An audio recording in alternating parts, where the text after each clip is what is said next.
Very popular. And we're off. Tour Saigon at night. Fucking crazy.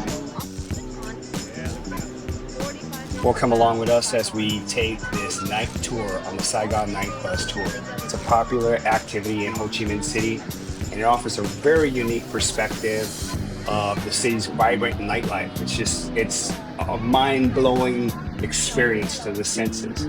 Just to see all the cars out at night and all the scooters and all the people just enjoying themselves. And everybody's just having a good time, very, very happy. Nobody's in a rush. It's beautiful. So these tours take about 40 minutes and it goes in a loop. And the route, it takes a tour of major attractions like the Opera House, the Notre Dame Cathedral, the Basong Bridge, City Hall, and Benton Market without stopping.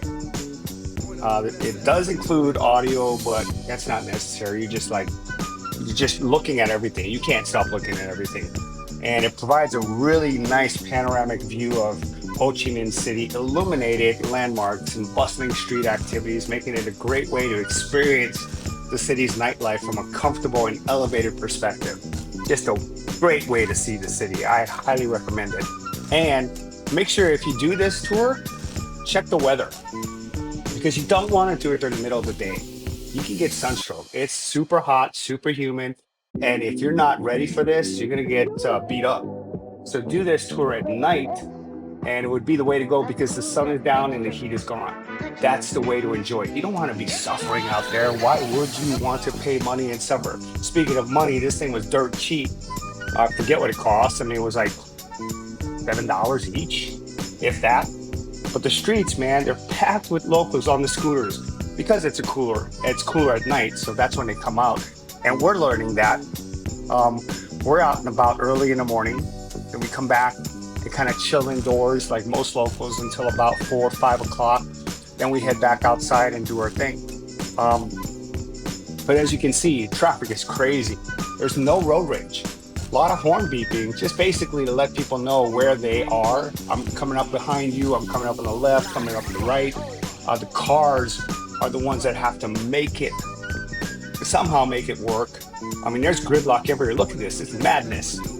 But, it works. I don't know how they make it work. And here are some of the bridges that we're talking about. I mean, all the bridges are lit up. This is the financial district. Look at that, that's very modern. It's an emerging country, and it's kind of like going through growing pains. As people come in and they talk a good game, they want to build things, and then the money runs out, and so you got a lot of buildings that are unfinished. And especially after COVID, COVID really wrecked this economy, and they're starting to get their legs back as a result of getting beat up by COVID, like most of Southeast Asia, I would imagine. But just it's so interesting to see these modern buildings right next door to row houses that have been there for a long time, like these. People live in these, they're comfortable, very hot. The Vietnamese people are accustomed to the heat and the humidity, so they actually don't like AC. They don't like fans blowing too much. It makes them cold. Some graffiti that was on the boards, and you see a lot of the Communist Party billboards that promote unity, care, pride of country. That's really cool to see. You'll also see a lot of flags, Vietnamese country flags all over the place, flying all the streets, up and down the streets. So this is a great tour. I can't say enough about this. And I just want you to enjoy this and come along with us on this tour. Look, here's another bridge with lights. It's so vibrant. Look at that. That can easily be done in America, easily be done in any small town America. It was just, they do it differently over here in Vietnam, and I love the way they do it. I love their style. So here's a very rudimentary observation. Because motorbikes are the way to go, and most people can afford them, and it provides them with freedom and mobility, but you can only see about 4 people on it. You just saw that family, 2 adults, 2 children. It's a young country. So that kind of limits you in terms of like how big of a family you're going to have. Maximum 2 kids, toddlers. If they get any bigger, you're not going to be able to afford to buy another bike for the family. You can only afford 1 bike. You can see all the bikes here. I mean, it's amazing. Can you imagine being in your 20s and just having this freedom with this, having a scooter and just being able to go out there and meet up with friends and have coffee? That's what they do. It's a strong coffee culture. Oh, I love this. This little girl behind us was always yelling, "Let's go." Just so awesome. So happy. Look at this bar. This bar is pumping. And it's a bar, but it's also, they're serving coffee, they're serving drinks. Lots going on in this town. And this is Saigon at night, Ho Chi Minh City at night. Just so much activity. Look at the gridlock. It's like, there's no way. So for me, yeah, I can ride a motorbike, I can ride a scooter, I can drive one, but I'm not gonna even take my chances on these mad streets of Vietnam. I'll call a grab and ride in the car. It's safer. I'm not gonna die in the car, but I could seriously get injured or die on one of these scooters. And using a grab is gonna cost you like $1.50 to get anywhere for like 30 minutes. What would be equivalent of a $30 ride in Las Vegas would be about $1.50, $2 max in Vietnam, anywhere. We're currently in Da Nang, but in Ho Chi Minh, it was the price that we were paying, about $1.50, $1.80. It's just, I'm not going to take my chances. I want to live. I want to live to experience and enjoy this, not get injured so quickly. I'm an old man, going to be 60 years old, so I know my limitations. Don't want to be a daredevil. Just want to live free, live unencumbered, live stress-free with the one that I love.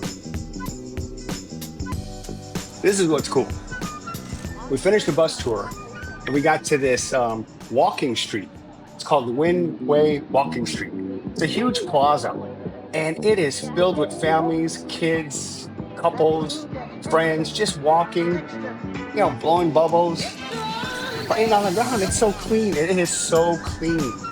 It's so wholesome just to see everybody just doing their thing. Kids running free. And one of the things that was really cool, like Vietnam, they got some cool little toys. And they got these little birds that fly up that they use like fishing poles to launch the birds. And they're mechanical birds and they just fly. You can see one in the distance here. It's really cool because those are like toys that you don't see in America. Love it. And look at all these. The people here in Vietnam are so young. It just blows my mind because everybody's like looking in like they're teenagers, but they're in their 20s because Asian don't raise them. So they look great. And then we were surprised because as we were walking down this plaza, we learned as we turned to the left, hey, that's the Cafe Apartments in Saigon. The very famous ones where people take pictures in front of them. They go up there, there's coffee shops, there's boutique shops, all in this apartment complex. Quick backstory on the Cafe apartment complex. This thing was built in the 50s and 60s and was military housing. And after the war, or the fall of Saigon in 1975, apartments were allocated to party members. And then an economic shift in the 1980s gave birth to a market-based economy. And then the cultural phenomena, the transformation turned this building into a hub for independent cafes, boutique stores, art spaces, co-working environments. And it's just very unique. You only see this in Vietnam. I haven't seen this, anywhere in America. I love this country. Vietnam is so awesome. I hope you enjoyed this tour with us. Take care. Aloha.